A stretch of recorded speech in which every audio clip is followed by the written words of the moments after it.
hydration.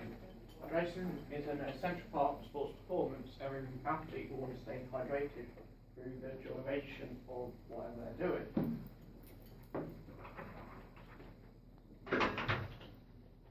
Signs and symptoms of dehydration are, as we can see here, thirst, dizziness, headaches, cotton mouth, ill concentration, fatigue, sticky oral mucus, which is a southeast.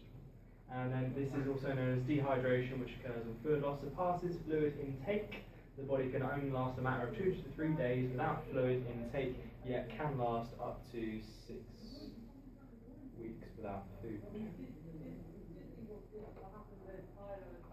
Dehydration and its effects on sports performance.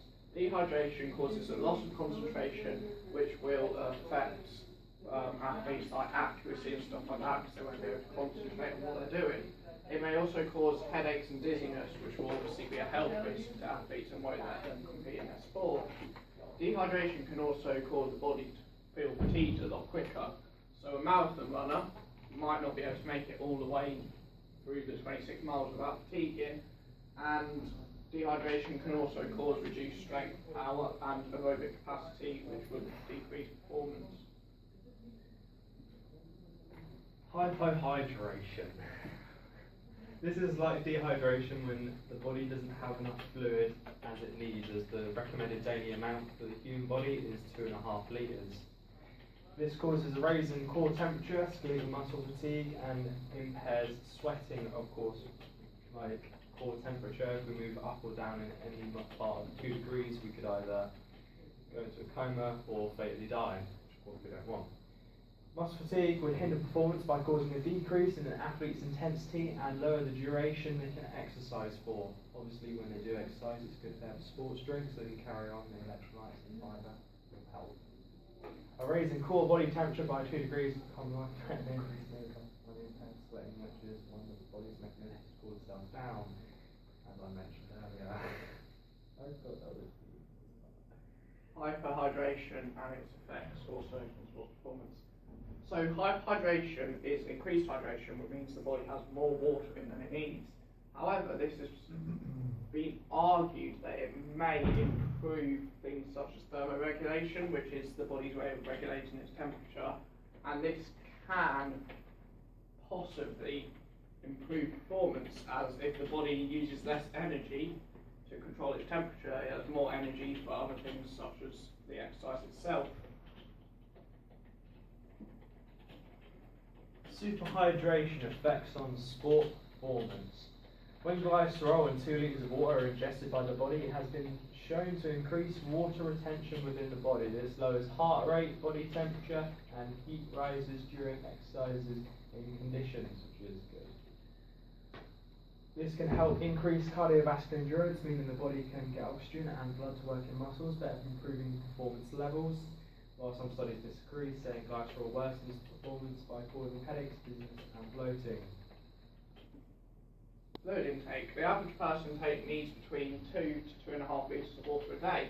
10% of this water comes from the metabolic process that releases water into the body. The other 90% comes from the diet, 60% of which is from fluids such as water and drinks, and the rest actually comes from the food you eat as when it's digested.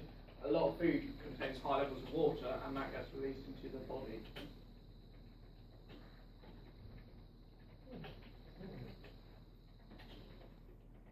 Fluid intake during sport. Starting exercise hydrated will have the most benefits for sport performance. Therefore, it is advised to have 300 to 500 millilitres of liquid 10 minutes to 15 minutes before any sporting exercise.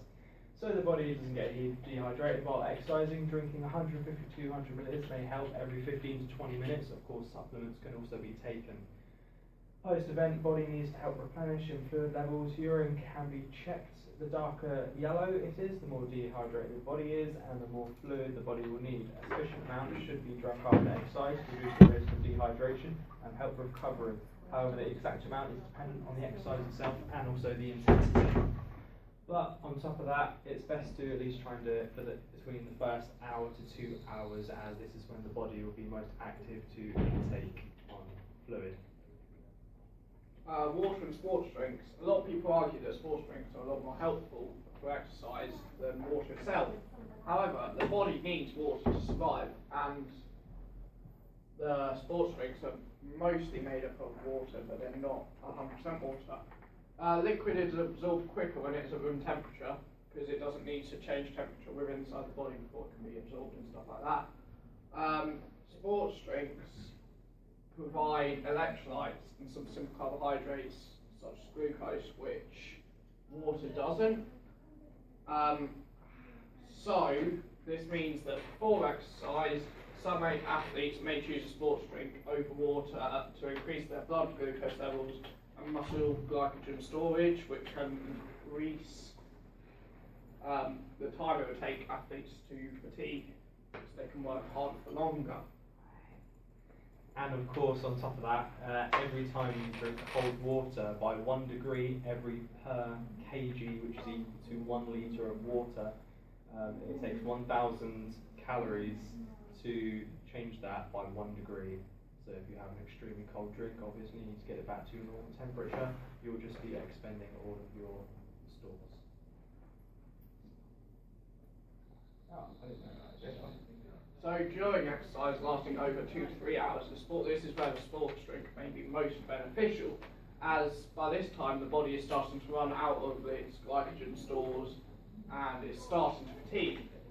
So a sports drink with simple carbs in will go into the body quickly and can be used for energy quickly may mean that 2 or 3 hours could be 2.5 hours or 3.5 hours.